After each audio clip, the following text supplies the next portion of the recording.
Conservative, constitutional.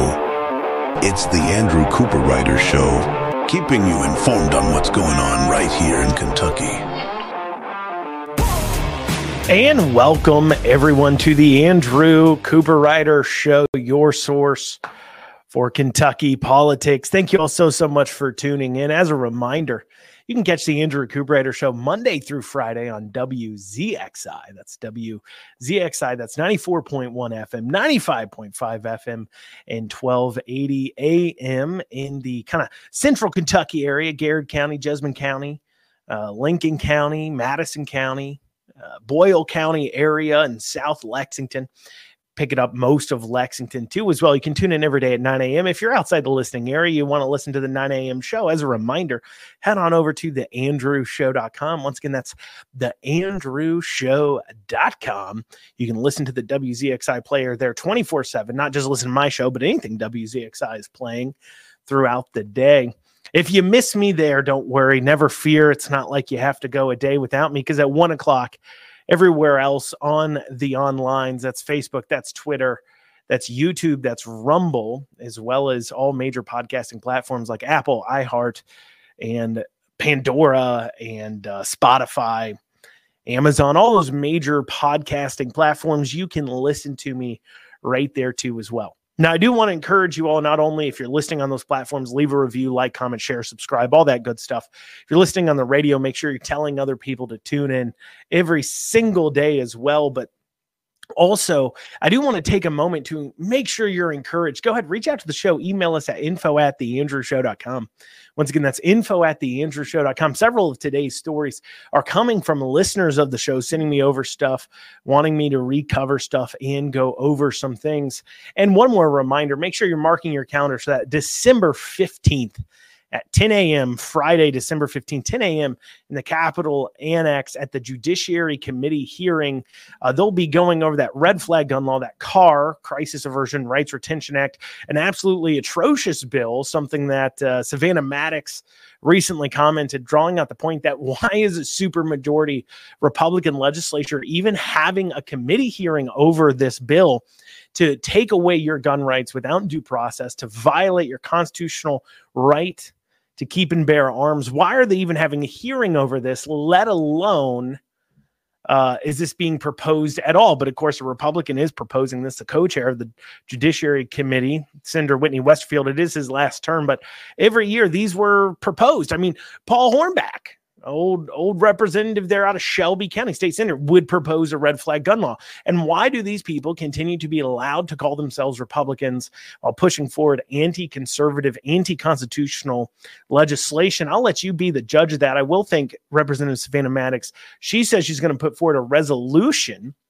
for the legislature to vote on to permanently say that they're against any kind of red flag gun law at all, to reaffirm that conservative commitment. If I were you, I'd be reaching out to your legislators, making sure you encourage them to support that resolution, join abroad, and make sure that gets passed to combat this exact kind of liberal craziness, just absolute craziness.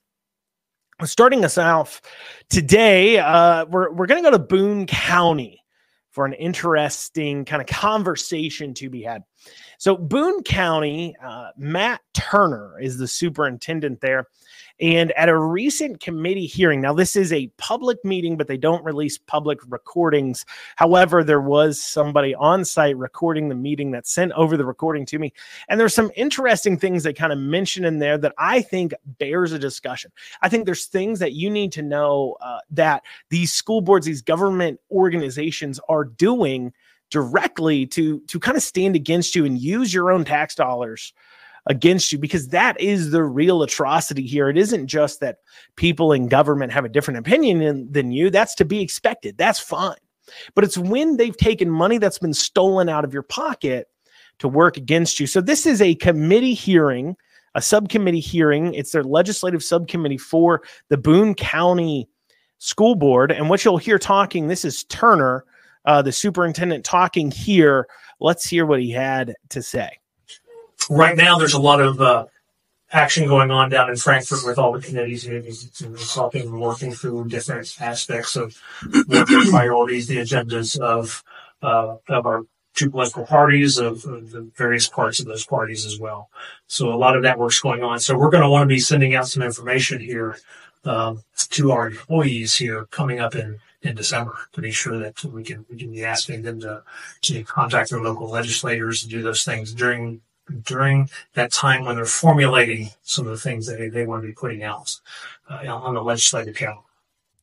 So what you were hearing there, what Turner was saying, like I said, that was recorded kind of on the phone. I've enhanced the audio a bit for us here, but what he is saying, if you can kind of make it out, is he's talking about how this legislative committee has put together their legislative priorities. And he's talking about how this is a key time where legislators are formulating their plans. And it is true. We're ramping up into the legislative session. They've got about 30 days for legislative session. Every single legislator only has so many bills that they can put forward for an area, and so many bills being considered and pressure to be applied. And so he's saying, look, we need to be applying pressure to the kind of bills that work well, that we want as a school district. Now, earlier he had talked about what some of those bills were, including a full day kindergarten funding, including universal pre-K, obviously bills that just forward the money and control and employees that Boone County has, employees that then they apparently turn around to and use your taxpayer resources to reach out to them, to reach out to those employees, to ask them to go ahead and lobby their legislators, to ask their legislators to do something. Now, keep in mind, school boards are, and school departments are some of the largest, if not the largest employers in almost every county, and they're taxpayer funded. And so these superintendents, bureaucrats that are not elected, are getting access to our tax dollars and getting access to taxpayer, of course, paid for employees, and then using our funds and their position that we're paying them in to then sometimes work against our greater interests. I mean, I ask you, those funds for full day kindergarten and for universal pre-K, look, they're already failing to educate kids as it is. Do you really believe, do you honestly out there really believe that if the government got to your kids another year and a half earlier, that suddenly they would know how to read and write?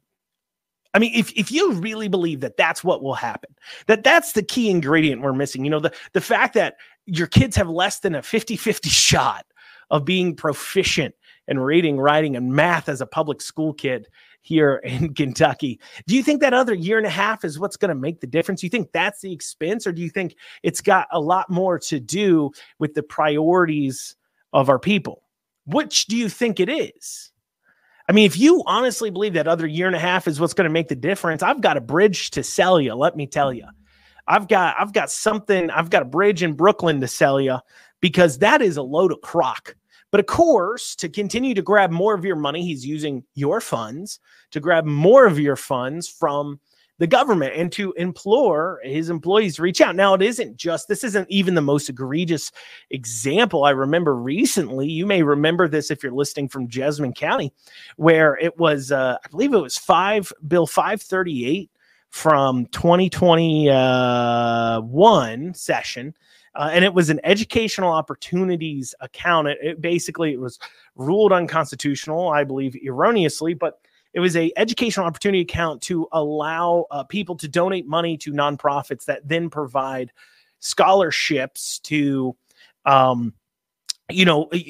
means-tested youth, poor, underprivileged youth, to have the opportunity to go to private schools that they normally wouldn't have. And in return, the government would offer a tax credit to those who donated on their taxes. So just a way of kind of incentivizing to help kids achieve education they wouldn't normally have.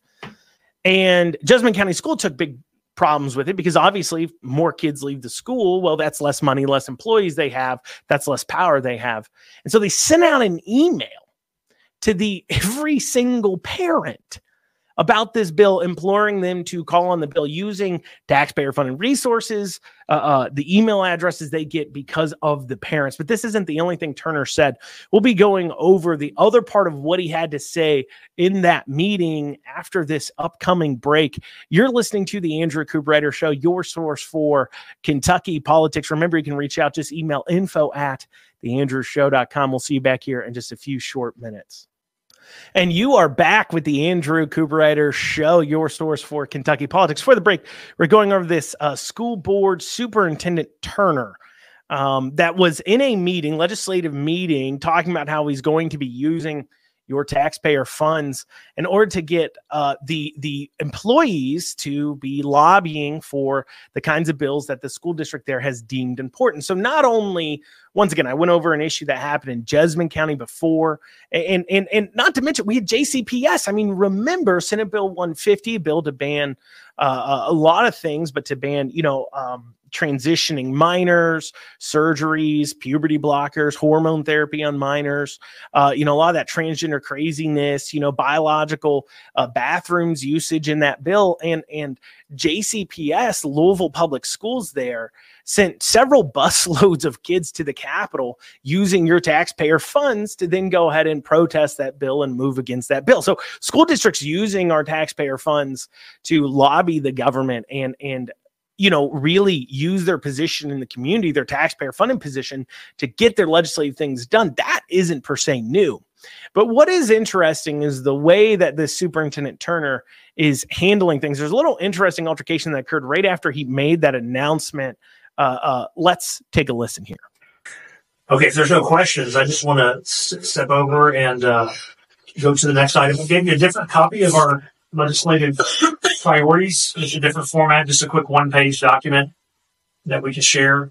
And that's just going to be part of what we do over a period of time, is you putting some of our priorities maybe in a different format, a different form, to be able to use and consume in different ways and share with people. So how did we finalize this? Like, how did this get the final stamp of approval? How does that get the final How did it get the final stamp of approval before it went out to the entire district? Oh, it's not gone on yet. It went out to the staff on Thanksgiving. Oh, yes, that's the one that went through me, through Barbary and their office.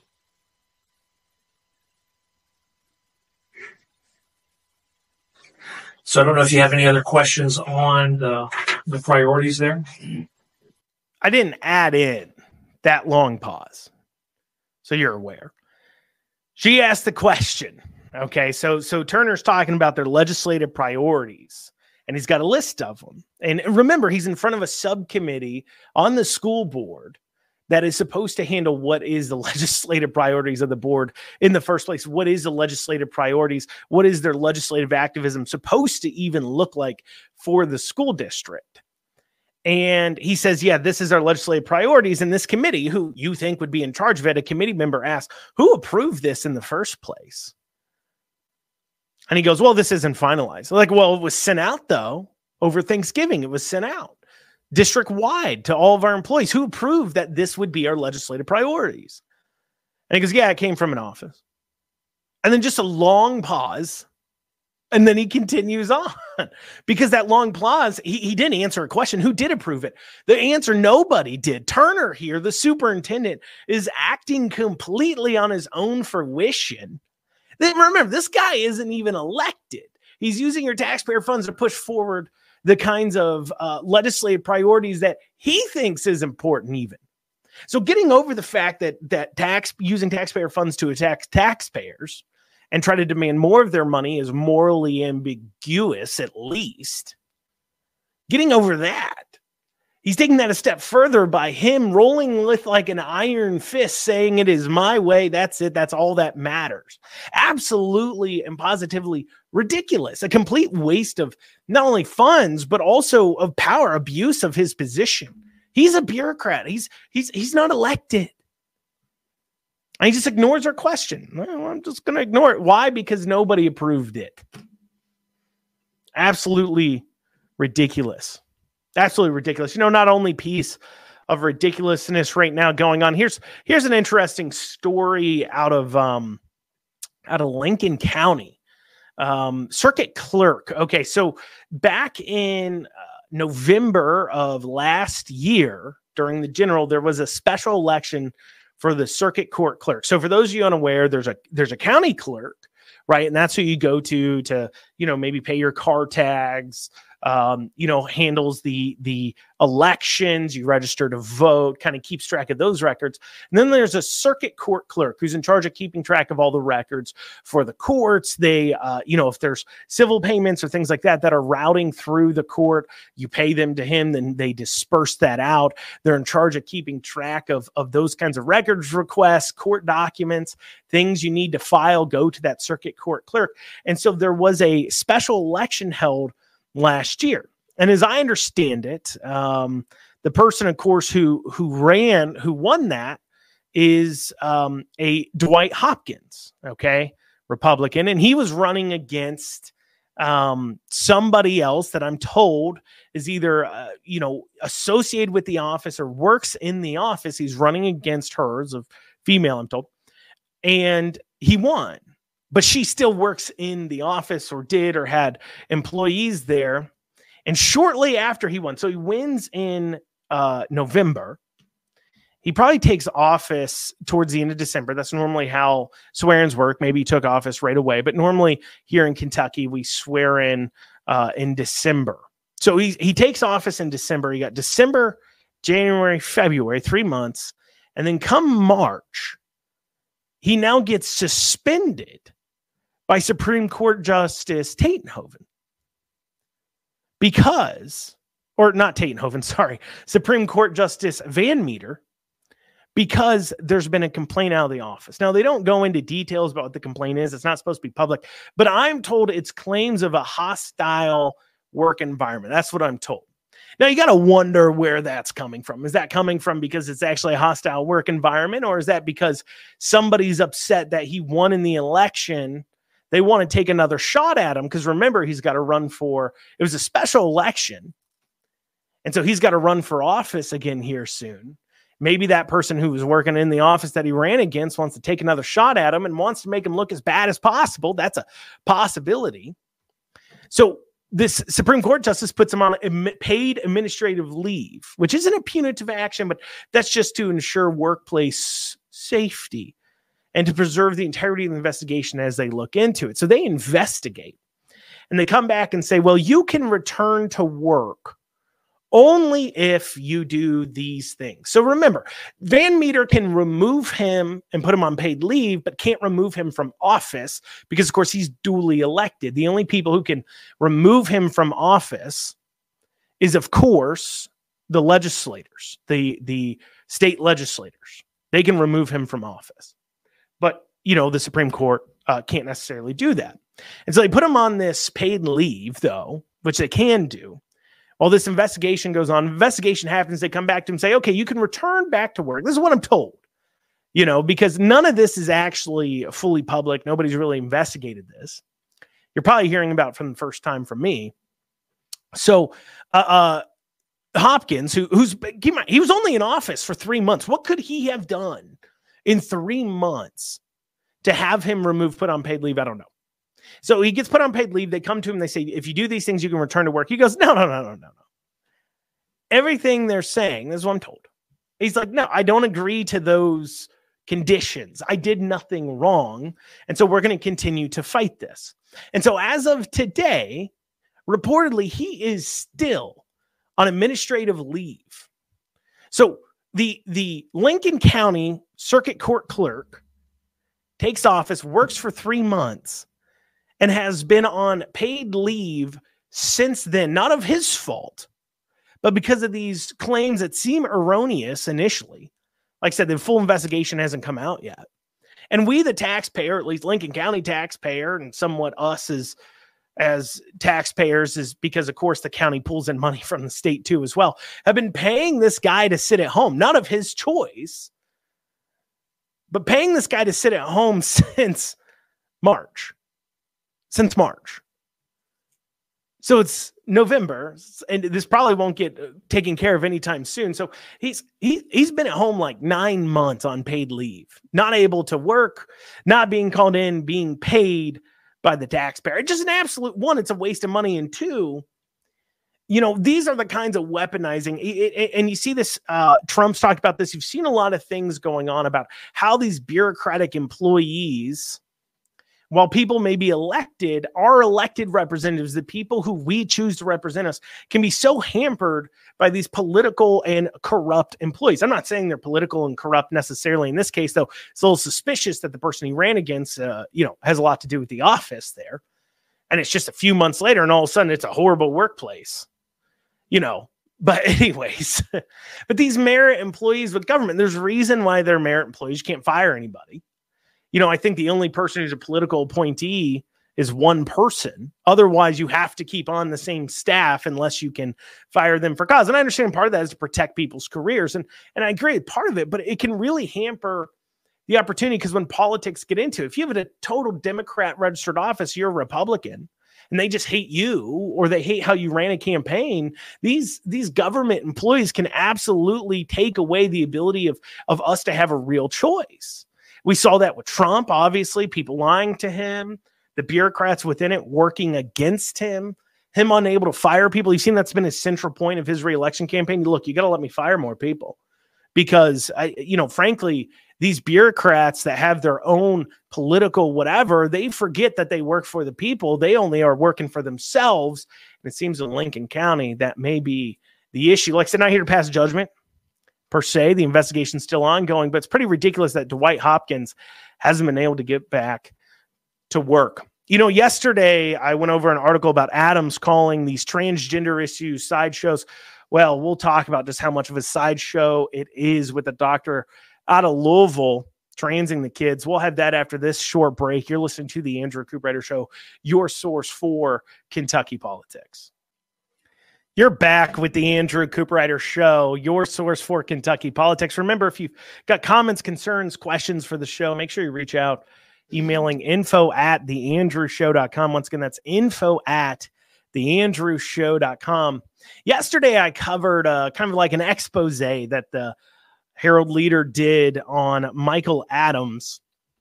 And in it, Michael Adams said that Republicans have been focusing too much on sideshow distractions. And he specifically calls out the trans stuff as simply a sideshow distraction that Republicans shouldn't be engaging in, something he personally disagrees that we should even care about. He may not care about it, but a lot of people do. And people care about this because, frankly, it's insane to take something like, a 7-year-old, and to simply based upon how they say they feel that day, decide you're going to permanently transform their minds and their bodies to transition them to a different gender. It's a crazy thing. Now, the liberals, of course, and people like Adams would have you believe it's not happening, especially not here in Kentucky, right? Remember Bashir running those ads. That doesn't happen here in Kentucky. Well, I got news for you here. This is from the Post Millennial. Louisville doctor provides sex change treatments to 7-year-old child. Dr. Neff, Adam Neff, who works for Louisville Baptist Health. Adam Neff in this article says that he provides gender affirming care pretty much to all ages, my youngest patient being around 7 years of age. This is from the Post Millennial. A gender affirming doctor in Louisville, Kentucky, has admitted that his youngest trans patient is only 7 years old. Guys, this isn't California. This isn't happening in New York City. This isn't happening in Canada. Guys, this is right here, right in your own backyard, right here in Kentucky. You may try to pretend that Louisville isn't in your own backyard, but it is. And what Louisville does bleeds out into other areas. And a talk he gave, this is back in the article, and a talk Adam gave to health professionals on the basics of gender affirming care for health professionals. Dr. Adam Neff said, I provide gender affirming care pretty much to all ages, my youngest patient being around 7 years of age, all the way up to people in their 40s and 50s. Now, you may say, well, what's gender affirming care? What is he doing to this 7-year-old? What kind of abuse is he inflicting upon them? And in my opinion, it is abuse. And I understand sometimes these topics can be squeamish or uncomfortable for people to talk about. But I think it's important you're aware of what this looks like. So this is what he says, right? This is what he says he's doing to patients as young as 7. This can be a variety of different things depending on the level of where they are in their own pubertal process. But pre-pubertal kids are going to be growing the hair longer or growing it shorter, using different ways to express their gender via clothing. He then goes on to talk about chest binding, where a woman who believes she's a man wears a suppressing garment over her chest. He also brought up packers, which mimic the appearance of male genitalia in women's clothing. This can be considering akin to stuffing a pair of gym socks in one's underpants. Packers. So you have a doctor treating patients as young as 7.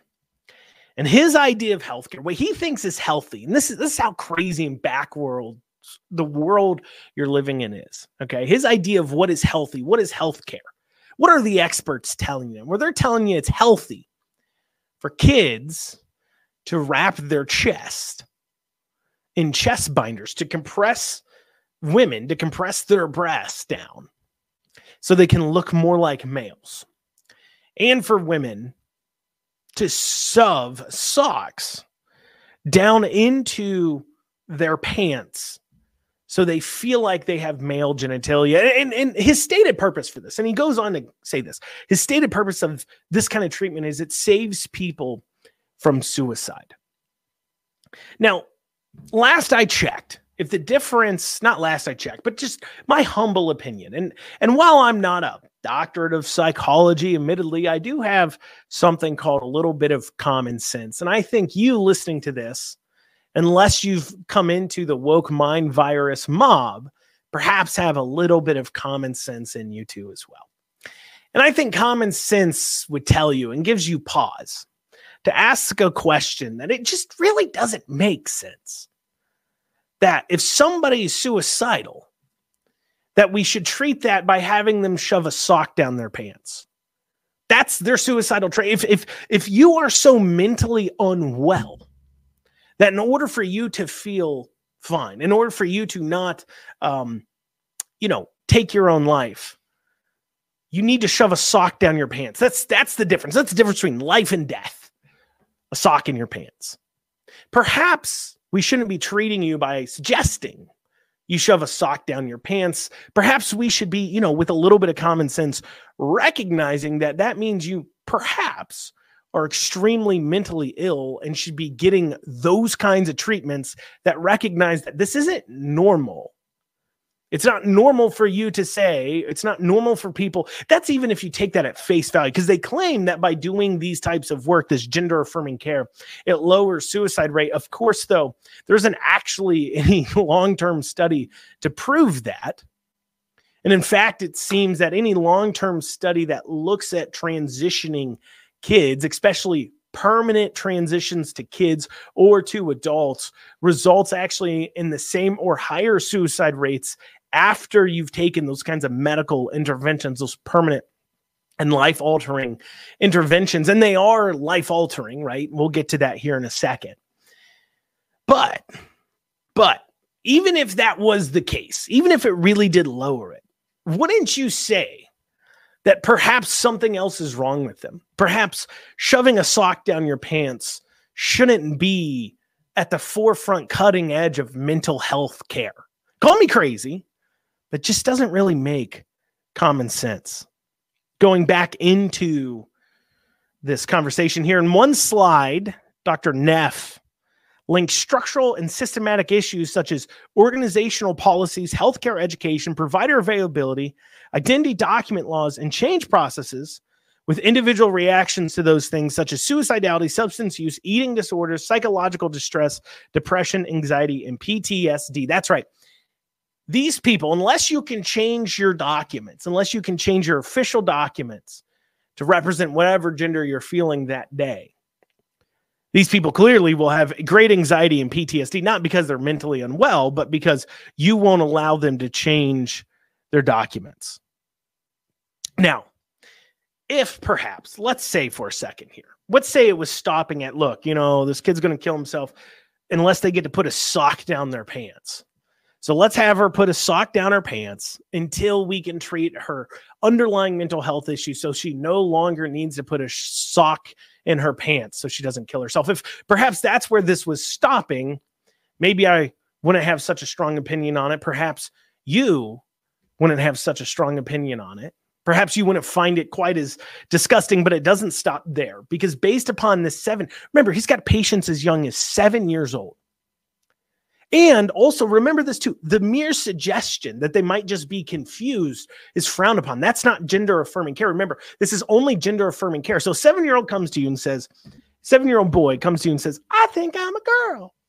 The only thing you're allowed to do, if you prescribe to this, the only thing Dr. Neff will do will treat them as a girl and continue on that path. They won't double check to make sure, are you really a girl? No, they will encourage them and push them in that way. You're 7 years old. I mean, imagine you're looking at a 7-year-old and he comes to you and says something. You go, yep, that's true.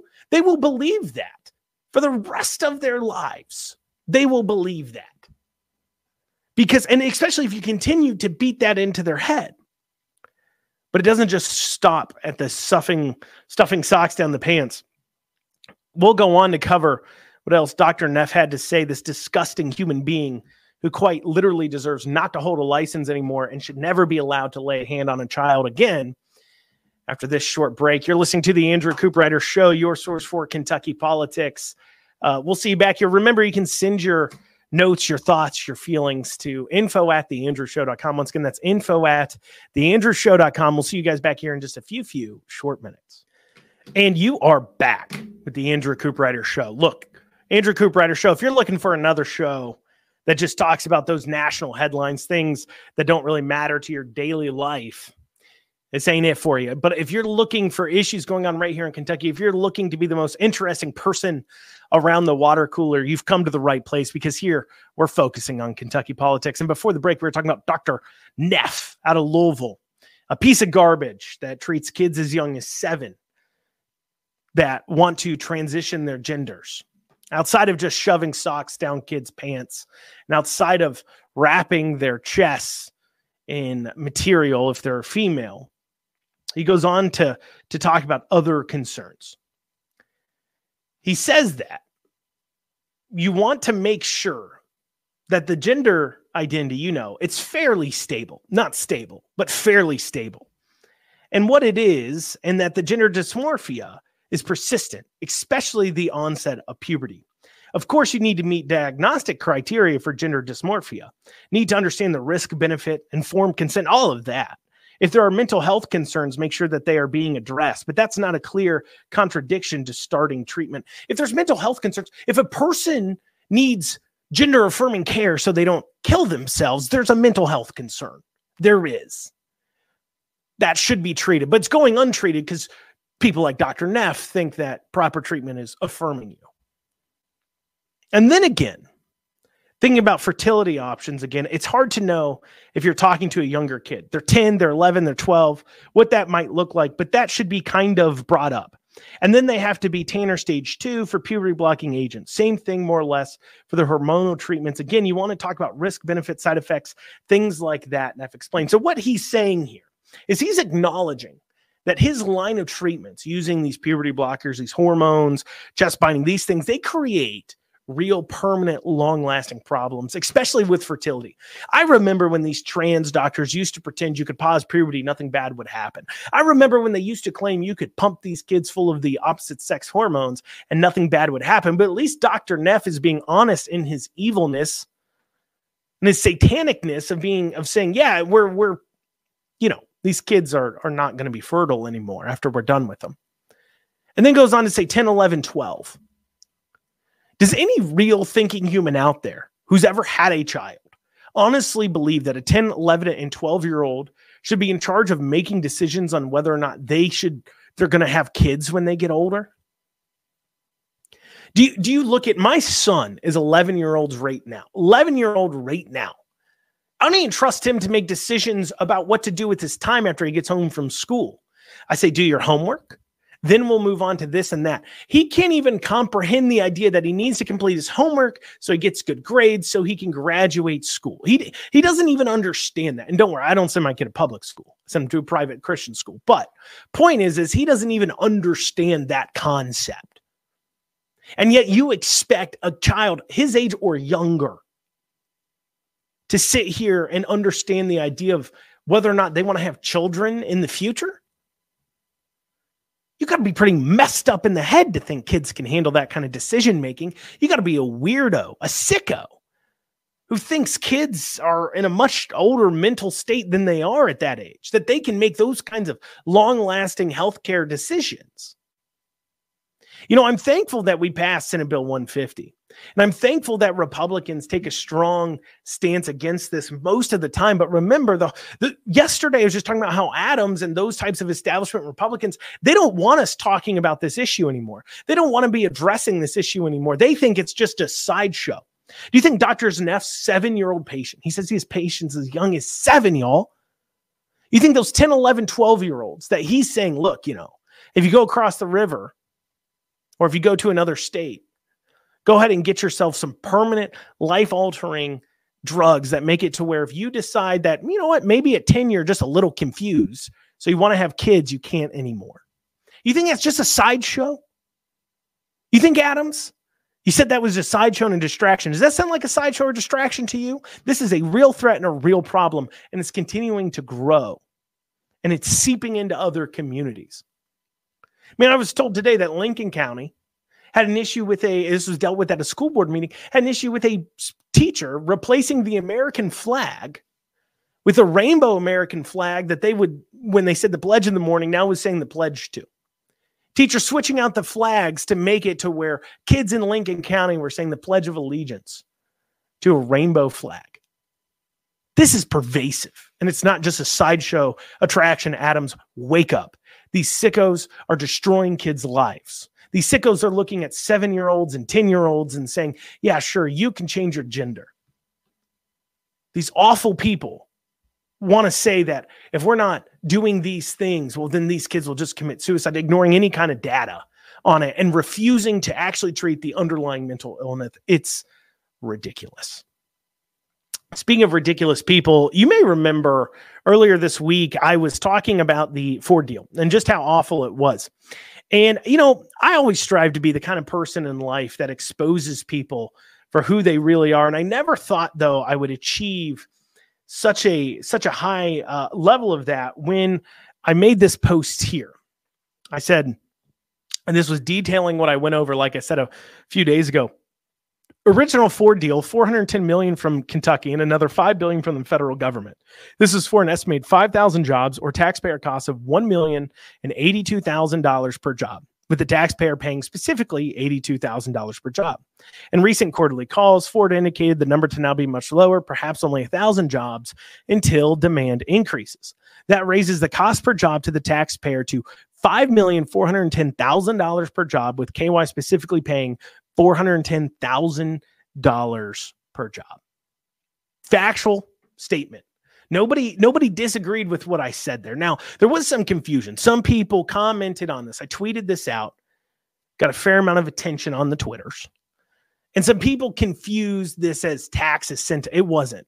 This is cash that Ford got. None of this was tax incentives. None of the money I outlined is somehow just money the taxpayer isn't getting. This is literally money that they took from the taxpayer pocket and is transferred to Ford. But yet somehow, because they're unable to be at all critical or at all think for themselves, I had some liberals commenting on here defending the transfer of wealth. Remember when the Democrat Party and liberals used to be about big, mean, angry corporations are destroying America? And they used to be on the side of the people. Do you remember that? I remember that. But apparently their tribalism has completely wiped many of these liberals' ability to remember what they used to stand for, right? They may have been confused because they're asking government to solve the problem. I agree corporations take advantage of people, but I don't have a problem with corporations themselves. I have a problem with the fact that corporations use government to their ends to lock out competition, to force us, the taxpayers, to do things.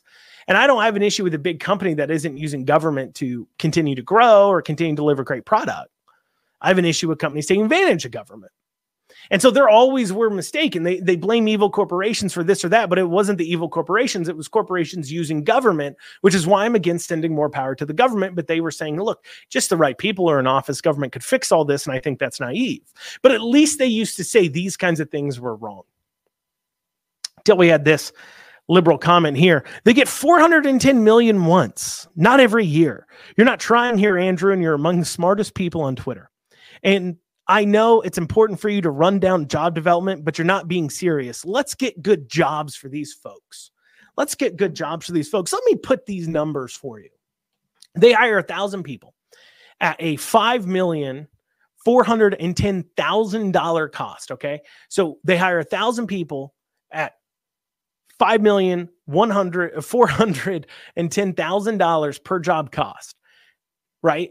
That is, if we divided that over 30 years, that's $180K a year. You could literally pay those 1,000 people $180,000 a year.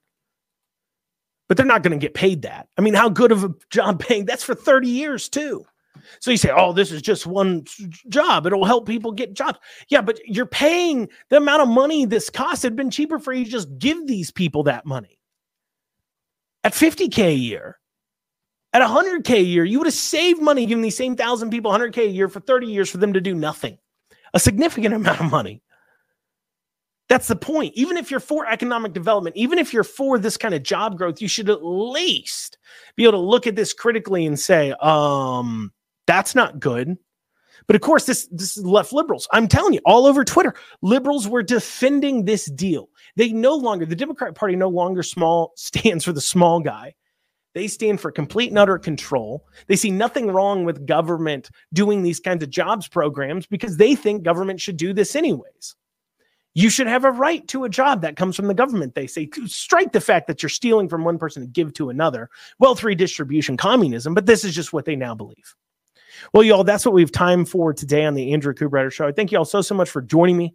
We'll see you back here tomorrow at 9 o'clock on WZXI, 1 o'clock everywhere else. Have a great rest of your day.